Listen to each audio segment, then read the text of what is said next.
We're in Acts chapter 23. We're going to start as we usually do with the review. This things have gotten very, very exciting. As one of my old pastors used to like to say, if you're looking for what page Acts 23 is, it's on page 1690 if you're using the right Bible. Just a joke. That was just a joke. Just kidding. All right, I'm all right. It doesn't really matter. But before we get started, we are... the Apostle Paul has finished his third missionary journey. So, God had called him on the road to Damascus and prepared him to work with disciples of Christ. And then he began doing his powerful work, running all around the Eastern Mediterranean and building the Church of Jesus Christ, developing elders, other teachers, and making a real difference with the gospel. We see some common themes, as we had seen with Peter before him, and even with Christ. The common themes are he goes and does a miracle, and then they try to kill him. We were joking about this last week. I don't know if you guys remember, but Gail might remember it from our former Messianic rabbi. But the story of the Jewish people is as follows. They tried to kill us. God saved us. Let's eat. Okay. Those are the celebrations. Passover being the most famous one. They tried to kill us. God saved us. Let's eat. This is what's happening with Christ, obviously, although he does accept going to the cross. The martyr Stephen, though, his life is taken. Peter, time and time again, they threaten him, they beat him, they throw him in prison, but he is also freed. Paul goes through the same things. And we're seeing that right now with Paul, where he is also continuously working his way to help people. He does heal people. He raises people from the dead. However, he is speaking things that are counter to the culture, to the Judaic culture of the time. And so he makes a lot of enemies. Not just amongst the Jews, amongst the Gentiles as well. All right, so we're in Acts 23. So, Matthew, Mark, let's see, my kids will hold me accountable for this. Matthew, Mark, Luke, John, the Acts, Romans, 1st and 2nd Corinthians, Galatians, Ephesians, Philippians, Colossians, and then work our way through the T's. I keep thinking you said 123. Oh, no, 23. We're in chapter 23. And so what's brought us up to this point now is that Paul finished his third missionary journey. He went back to Jerusalem. He met with the council in Jerusalem, which is led by who? It's a good question. It's a tough question. Not Peter. Who's leading the council in Jerusalem? Very close to Christ. John. Even closer. Paul? Nope. Paul's the one's going to Jerusalem. It's the half-brother of Jesus. James. All right? Half-brother of Jesus, James. And remember, I can go home now. I just learned something. Yeah, so hold on to it. Half-brother. So Jesus' half-brother James is the head of the council of Jerusalem. Peter's already gone. Paul's already gone to meet with the council before. So Paul's now returning. He's telling all these great stories about the Gentiles coming to know Jesus. The Gentiles, again, are the non-Jews. Another thing that irritates the Jews is these Gentiles are all being a part of the faith now. Then you have, so now Paul comes back, but James has got bad news. He said the Jews all think that you're teaching against the law of Moses. And remember, Peter had that dream where he was told it's okay to go to the Gentiles. And the venue that God used to teach him that dream was that he could eat unkosher food. Doesn't mean that he became a Gentile, stopped being Jewish. I firmly believe that, as with Jesus, Peter remained Jewish, remained eating kosher, and remained a good Jew. Paul is called upon by James to prove it, and takes an oath to shows that he is still very, very faithful to the Jewish way of life. I firmly believe that Jews, that people like myself, who become believers in Jesus, should remain Jewish, simply because it's a great witness to Jews, and to Gentiles for that matter. So then now, Paul no sooner shows himself to be a very good Jew, the Jews attack him. I mean, literally, in the temple courts, attack him. Try to kill him. Who rescues him? Very important to what we're going to talk about today, or over the next few weeks. It's okay. Doing these reviews is important because this stuff is hard to remember. Well, it wasn't other Jews. There was an officer of the Roman army, the commander, brought a whole bunch of soldiers with him, went into the temple courts and saved Paul. Paul then says, may I speak to the crowd? Speaks to the crowd, tells a story about coming to Jesus and the power of Christ, and that he's been teaching the Gentiles, and sure enough, the Jews still try to kill him. So now the Roman commander has to take Paul into the barracks, where they have their offices, and they can protect him. And that's going to bring us up to where we are now. All right? Paul actually goes and speaks, all right, explains things to the centurion, to the commander and the centurions, and now is ready to speak to the Sanhedrin. And the Sanhedrin are the folks that are made up of the Pharisees and the Sadducees. He causes a bunch of trouble with them. Remember? And it was all over whether or not there's a resurrection. The Sadducees don't believe in the resurrection, don't believe in spirits and angels. The Pharisees do. They have this big argument over Paul, and they're about to tear Paul apart in the middle of this argument. And then the Romans have to save him again. Isn't this ironic? Same people that crucified Christ are constantly saving Paul's bacon.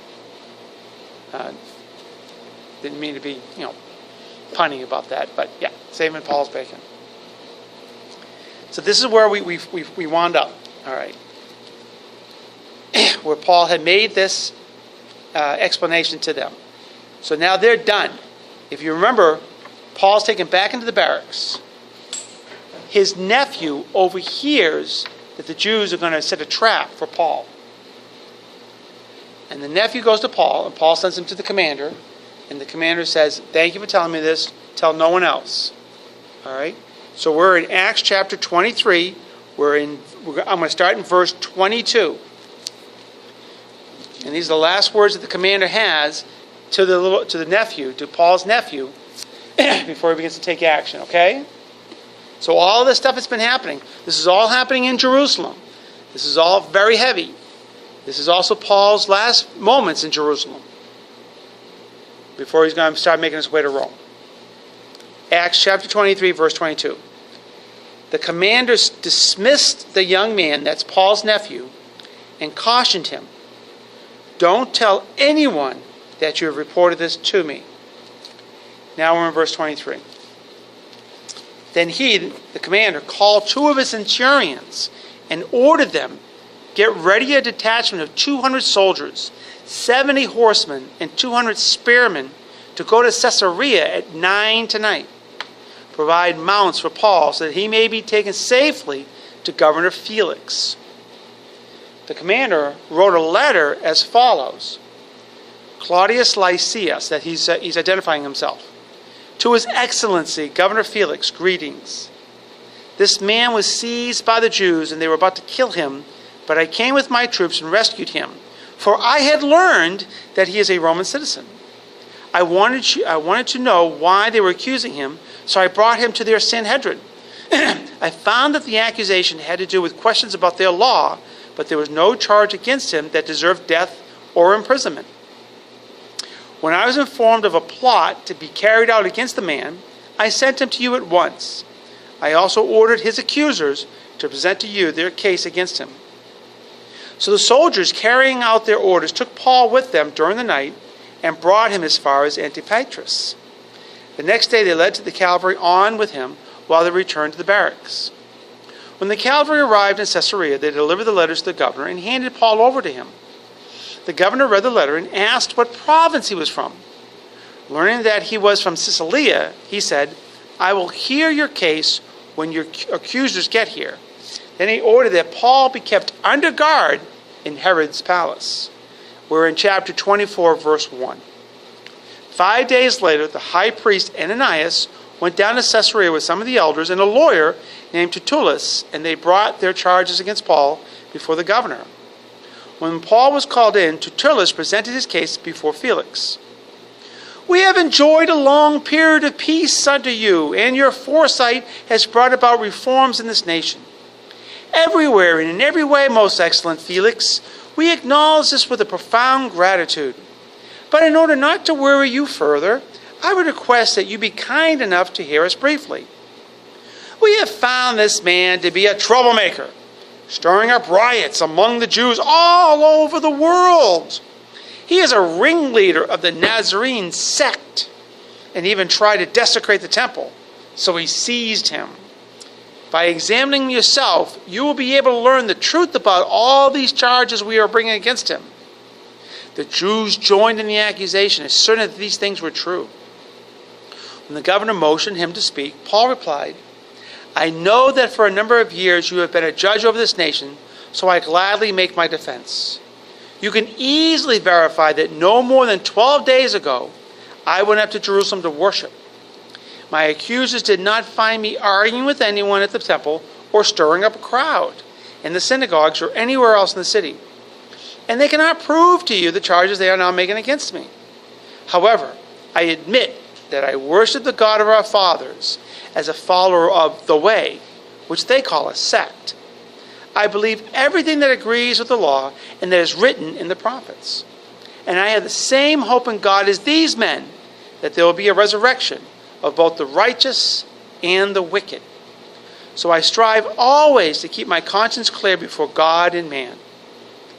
After an absence of several years, I came to Jerusalem to bring my people gifts for the poor and to present offerings.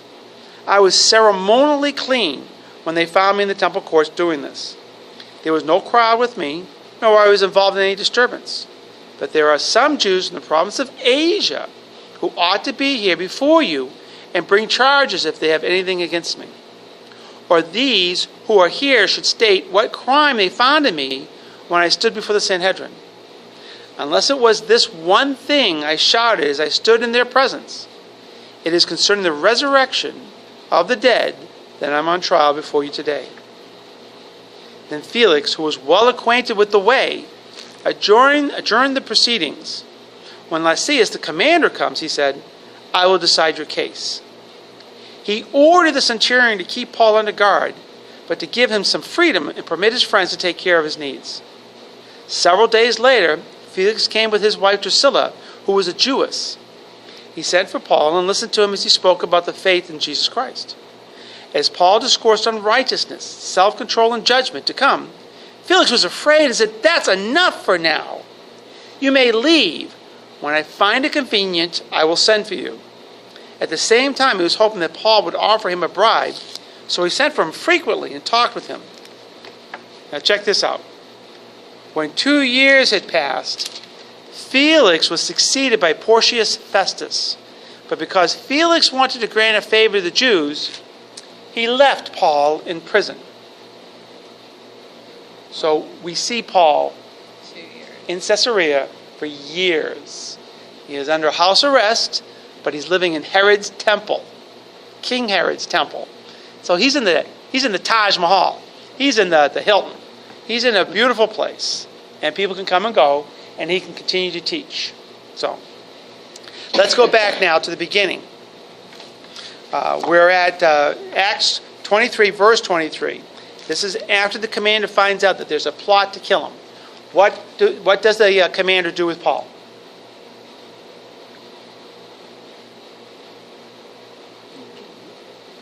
You can go back and read it, verse 23.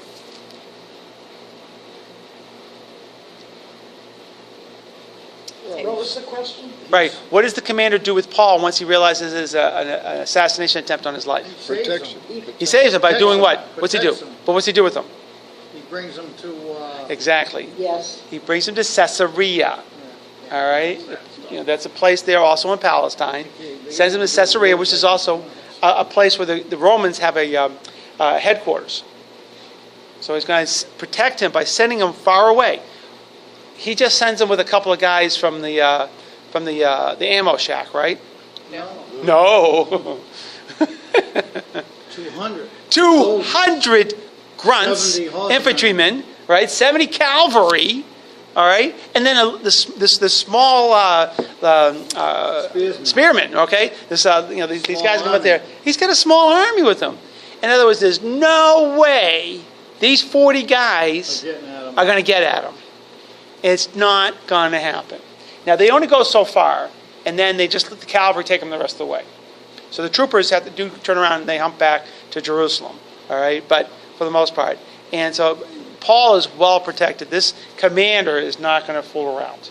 He's going to make sure that Paul arrives, which I think says a lot of him, because he is concerned. He said this is way too much information, and we're going to find out that the commander really goes a little further. Let's watch. So now we're down to verse 25. The commander writes a letter to the governor. This is Felix. He's writing a letter to. Now, I don't know if you remember, but in the past, remember Paul, he finds Paul getting beat up in the temple courts. He runs in, he rescues Paul. He takes him back into the barracks. And what were they going to do to him in the barracks? Because they wanted to get information out of him. They wanted Paul to tell him exactly what's going on. They put him on the rack. And they were going to stretch him. Yeah. Exactly. They were going to torture him. And then how did Paul get out of that? Excuse me, Commander, I'm a Roman citizen. Right. You can't do this to me without a trial. And they go, humana, humana, humana, humana, humana. And they begin to realize they're screwing up. And, I mean, this is a Roman citizen. All right. Right now, by the way, there's a debate going on in Washington whether or not the President of the United States, for military purposes, can kill an American overseas. Because President Obama did. He sent a drone attack on this very big leader in Al-Qaeda who happened to be an American citizen. Now, he was a turncoat, he's a traitor, all right, but he was an American citizen, and President Obama took him out. Can a United States president do that? He did. Well, he did, all right? So that's a debate. That's a debate. Okay. Nothing surprises me with him. Well, yeah, but then again, I'm not necessarily disagreeing with him either, all right? Not on this point. But anyways, so now, wait a minute. Do you remember that, though? Remember, he discovers that Paul's a Roman citizen while he's on the rack. And he's about to get stretched out. Now, watch his letter to Governor Felix. So now we're in verse 26. He refers to himself, Claudius Lysias, to his excellency, Governor Felix. Greetings. This man, being Paul, was seized by the Jews, and they were about to kill him, but I came with my troops and rescued him, for I had learned that he is a Roman citizen. Anything wrong with that statement? Because he's a Jew. No. He's saying he came and rescued him because he was a Roman citizen. Right. That's not the reason why he came and rescued him. He didn't know he was a Roman citizen until he put him on the rack. Right. So the Commander Lysias, is covering his six. Though that's a military term, all right? Especially for aviation, all right? If you watch Top Gun, you'll hear all about it. But an aviator or a pilot's six is right behind him, okay? So he's protecting his butt, all right? By spinning the truth here a little bit. Yeah, he's protecting his backside here. For I had learned, but that shows you how concerned the commander was. He's using 200 plus troops to transfer him, all right? And here he is writing a letter, which is falsified, to make sure that he's not in any trouble with the governor. I wanted to know why they were accusing him, so I brought him to their Sanhedrin. I found that the accusation had to do with questions about their law, but there were no charge against him that deserved death or imprisonment. Shades of Jesus Christ? Shades of Jesus Christ? Oh, yeah. Was Jesus Christ accused of anything that deserved death? No. And and Pontius Pilate had determined that. I have no reason to kill this man. But to please the Jews, he handed Jesus over to be crucified. The same thing here. But this time they didn't go down that route. Same thing with Peter. They wanted to, though. Well, I would say that it would be a lot easier. If Paul's not a Roman citizen, that doesn't happen. There's a good chance he's dead at this point. All right? But because he is a Roman citizen, God had already planned this. He was a Roman citizen from birth. Okay? So God is protecting Paul. Long before Paul's born, he's protecting Paul. So now here it is. When I was informed of a plot to be carried out against the man, I sent him to you at once, which is his reason to get rid of him.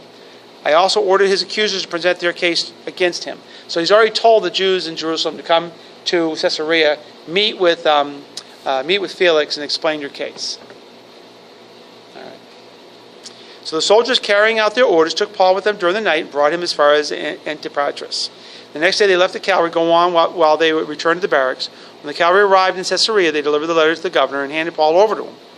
The governor read the letter and asked what province he was from. He's just trying to find out, make sure the governor has jurisdiction over him. Learning that he was from Cilicia, he said, I will hear your case when your accusers get there. Then he ordered Paul be kept under guard in Herod's palace. All right. There's a little bit of irony here.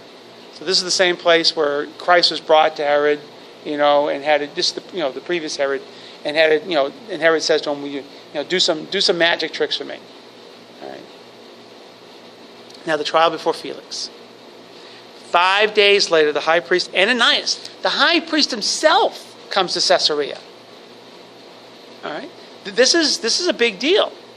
He's not just sending the lawyers or some of his minions. He's coming himself.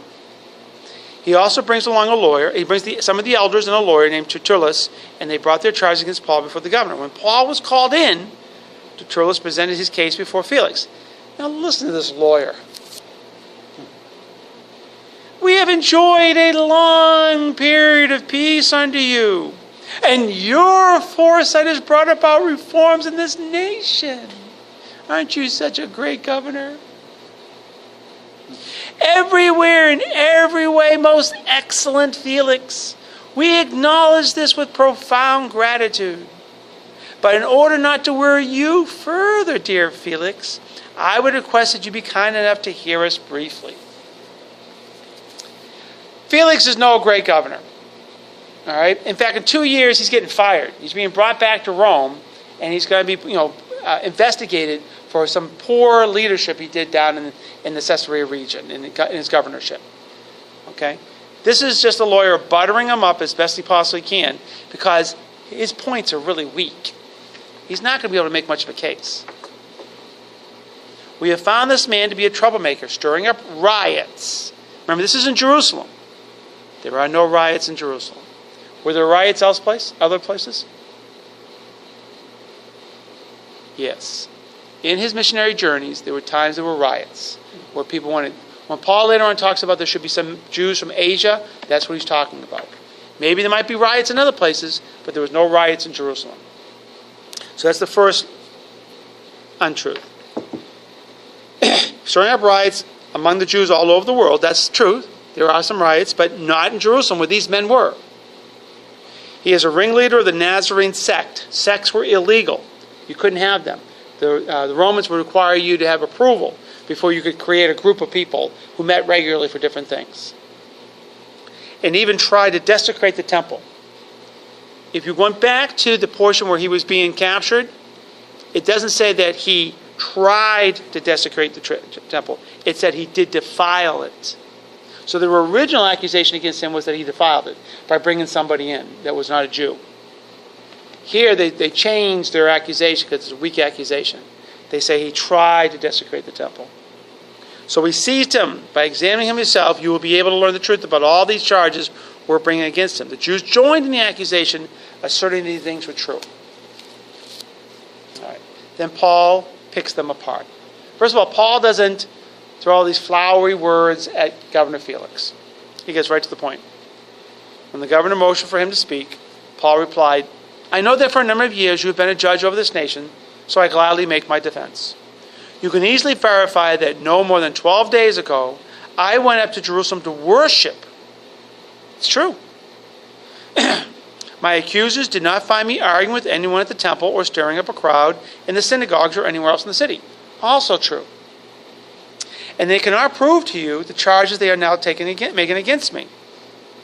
However, I admit that I worship the God of our fathers as a follower of the way, which is what they called Christianity in its early years, the way, which they call, again, his accusers, a sect. He's not admitting that it's a sect. I believe everything that agrees with the law and is written in the prophets. This is very important. Again, he is making his case that he is a good and faithful Jew. He believes in the law and the prophets. Moses and the other major and minor prophets. This is just a central element of being a Jew. And I have the same hope in God as these men, that there will be a resurrection. I hope there are no Sadducees there. I hope everybody that Ananias brought with him from Jerusalem are all Sadducees, are all Pharisees. The righteous and the wicked. So I strive always to keep my conscience clear before God and man. After an absence of several years, remember his missionary journeys were taking him all over the Eastern Mediterranean. He was not spending his time in Jerusalem. I came to Jerusalem to bring my people gifts for the poor and to present offerings. I was ceremonially clean when they found me in the temple courts doing this. Do you remember this? This is the oath that James had him take. Remember I first started out talking about tonight about how James, the head of the council in Jerusalem, warned him and said there were Jews, even believing Jews, who believed that Paul was teaching against Moses, not the truth. They actually had him go through a ritual, a mitzvah, to prove that he was still ceremonially clean. We've talked about this. Remember, if you remember the story of the Good Samaritan, if you remember that story at all, the Good Samaritan? So there was a man, a Jewish man, who was walking along a road, all right, and got jumped by thieves and got beaten almost to death. He's laying in the road, and he's dying in the road. Along came a couple of good Jews, all right, a priest and a lawyer, who both what? Walked by him. Why did they walk by him? Because he was unclean. He was unclean. By touching the man now, because he could have been dead. If they touched a dead man, they were ceremonially unclean, and they'd have to go through a mitzvah, 7 days long, I think, in order to be able to go through this cleansing element to be able to go back into the temple. So they wanted to make sure they were religiously clean. So they avoided this man dying in the road. Then what happened? The Good Samaritan comes. Now wait a minute, we got to talk about Samaritans. What do you know about Samaritans? Nobody liked them. They were hated by the Jews. They were half-Jews. This goes all the way back to the time of the diaspora. You had Persians, everybody taking the Jews away, intermingling with a certain group of them, that'd be the Samaritans. They were hated. Jesus actually, remember, goes to Samaria, all right, where the Samaritans live, and meets the woman at the well. It's a great story about that. Again, he ministers to her. So here's this Good Samaritan that Jesus is teaching in this parable. He is the lowest Jew possible. He's a half-Jew. He is just, and so Jesus is really embarrassing all the Jews by making the hero of the story, not the priest, not the Pharisee, but the Samaritan. So that's where Jesus makes his point here. So Paul has to go through this mitzvah. He goes through this to show that he is ceremonially clean. And again, just in time so that he can make his case in this point here. Now, mind you, the Romans could care less. I don't care if you're clean or not. But Ananias has to respect that. The elders have to respect that. The lawyer has to respect that. All right, what does that mean to us today? All right, I'm going to make this point. And I'm really, really sorry. And especially anybody listening, I'm really sorry. I know I drive this home on occasion, but it's something that Mike said to me recently. And it's heartbreaking. But I really firmly believe this. First of all, when I say the church, I don't mean a building. It's wrong to call buildings the church. It is not biblical. Any place that people gather is not the church. A church is not a location. What is the church? Jesus Christ. No. He's the head of it. What is that church? We are, right. That's over here waving our hand around. Right. We're the church. This is the church. Oh, yeah. We are the church. It's not a building. It's not a place where we get... This building right now is not a church. It's not. We are. We, the believers, the body of Christ. We're the church. to continually call the place that people go to as the church is unbiblical. And it's actually inappropriate because it's used as a lever to control us. It's wrong. Also, and this is the thing that happened with Mike. So Mike and I are doing this ministry right now, where we're cleaning the streets in our community. We put on, let's show Mike. This is what we wear. There's Mike. I hope it doesn't look backwards, but he's got his Jesus T-shirt on and his Jesus hat. That looks straight. Yeah. Maybe it does. Mike makes these, and he hands out the T-shirts. When we're cleaning the streets, people run up to us and ask to buy them. How much are they going to cost? Mike said, God is free, is what Mike says to them. And Mike gives them the shirt. All right. There's scripture that supports that. The idea that if a man asks you for your shirt, you give him your coat also. If a man asks you to go a mile, you go 2. Those kind of things. That is being the church. That is being the church. All right? What we do on Sunday morning inside this building, worshiping God, isn't being the church. It is actually one of the most smallest, most meaningless elements of being a follower of Jesus Christ. As we read through this, you hardly ever hear them talking about gathering together. They do gather, but it's really just a small portion. The real part of being a Christian is caring for each other's needs. Patrice, that's why I keep telling you, your ministry's here. All right? And again, it doesn't have to be every day. It doesn't have to be anything like that. My wife feeds the homeless on Tuesdays in Brockton. All right? There's prayer. There's all kinds of things to do. But the real element that God has called us to do is service. Romans 12, 1 and 2. And by the way, we should all be memorizing Scripture. There's certain Scriptures that should be on our hearts. In Romans 12, 1 and 2. I beseech ye therefore, brethren, by the mercies of God, to present your bodies a holy sacrifice, a living sacrifice, holy and acceptable unto God, which is your reasonable act of service. And then in verse 2, and do not be conformed to this world, but be transformed by the renewing of your mind, that you may prove what is that good and acceptable and perfect will of God. By the way, you're renewing your mind tonight with the Word of God. Okay? But that's all it seems that Christians do. They go to church on Sunday, they stand when they're told to stand, they sit when they're told to sit, they sing. I mean, and again, there's nothing wrong with any of that. But it should not be the central part of your Christian faith. It is not what God called us to do. And I know that gets me in trouble with lots of people.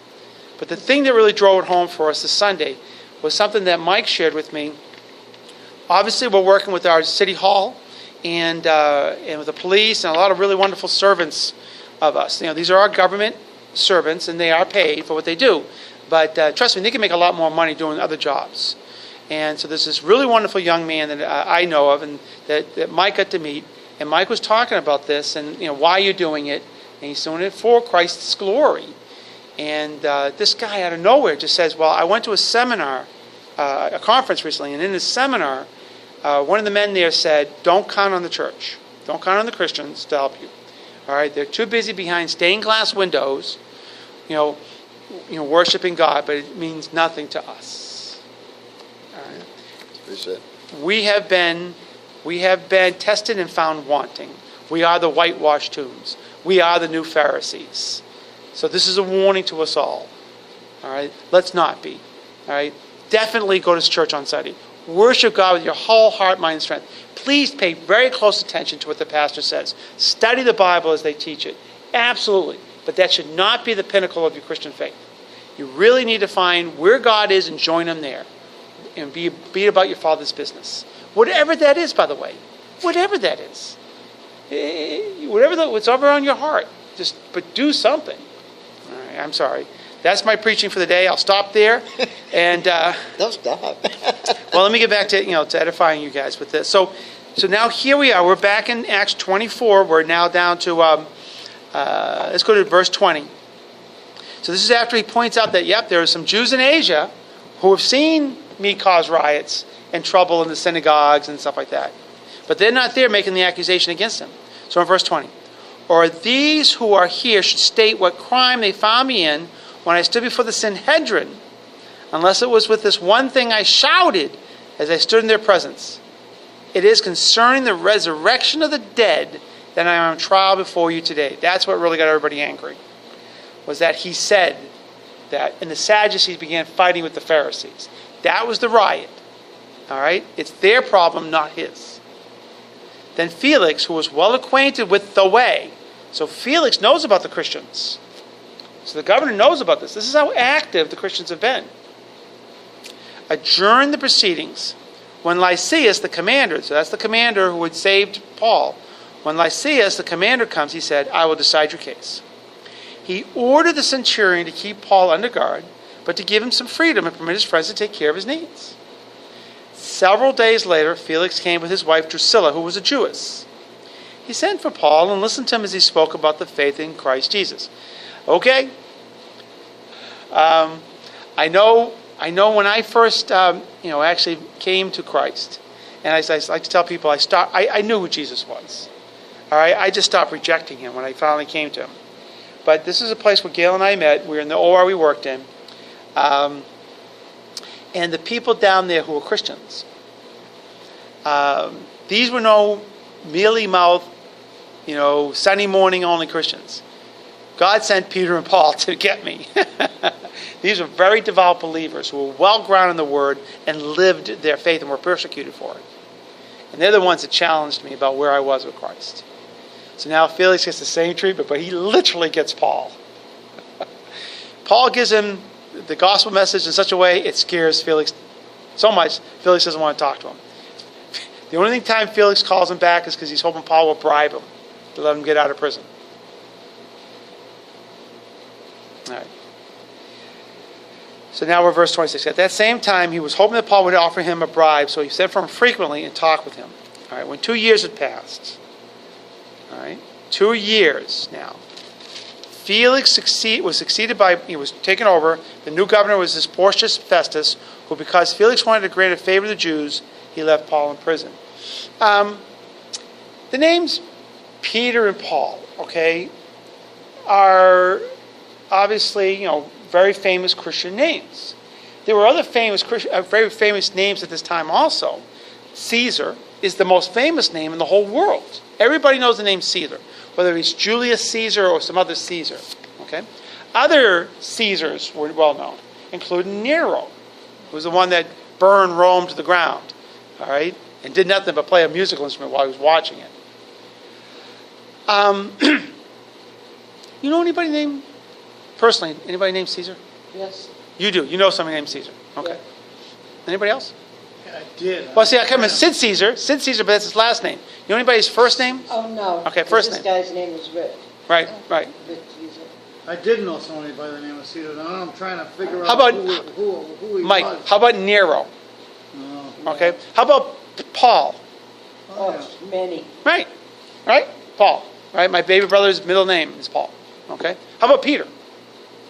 All right. That's interesting. Yes. So I got to tell you though, I had a couple of dogs. Caesar. Oh, I know who he is. He's the guy that he used to he owned a bicycle shop in New Right. Bedford. But first or last name? Oh, I know who you're talking And about. now he owns the Lighthouse store next to the old Buttonwood Grill that sells Christian. I Okay. know who he's talking But about. Mike, is this his first name? That's his All right. first name. So he's the only one we got up so far, right? But we know plenty of Peters and Paul. Yeah. I had a dog named Caesar. My father had an attack dog service. We had German and Belgian Shepherd attack dogs. Our number one dog was named Caesar. And my sister had two Doberman Pinschers. One of them was named Nero. So I clearly remember the pastor preaching when he made this point. When you consider the names of Peter and Paul at this time, who both are going to get killed, all right, by Caesar. Caesar's going to kill both of them, Peter and Paul. That because of the power of the gospel, Now you told me the ending. power of the gospel, all right, today we name our children Peter and Paul, and we name our dogs Caesar and Nero. Does God have a sense of humor? All right. Well, just for the fun of it, this is where we'll finish tonight. We're talking about these two governors. These governors' names are what? Felix. And Festus. Festus. When you think of the name Felix, we're all about the same age here. Felix the cat. Felix the cat. Felix the cat. How about Festus? Festus Gunsmoke. Okay, that's a good one. Gunsmoke. Okay, but I got one better. The Addams family. Oh, yeah. Oh, yeah. Cousin Festus. Uncle Festus, right? It's Uncle Uncle Festus. Festus. Uncle Festus. All right? So they're, at the very least, they're TV characters, okay? They're not famous people we call today. Isn't that interesting? Caesar, Nero, Festus, Felix.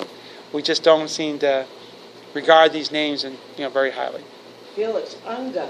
Felix Unger. So now we're back to we're back to a TV show again, Clean right? freak. Yep. Yeah. Felix, was he the clean freak? Yeah. He's the clean freak. Yeah. Yep. Oscar Yep. was the Oscar. lunatic. Oh, yeah. The lunatic. All right. So that's it. All right. So now it's going to be Festus's turn now. All right. There'll be a trial before Governor Festus, and we'll see how Paul handles that. And we're going to bring another king back into this and see what he does with Paul as well. So again, Paul's well prepared. He is focused, and it's just God's just giving him a stage, and it's just going to get bigger and bigger as time goes on. God bless you all. Hill. Wally.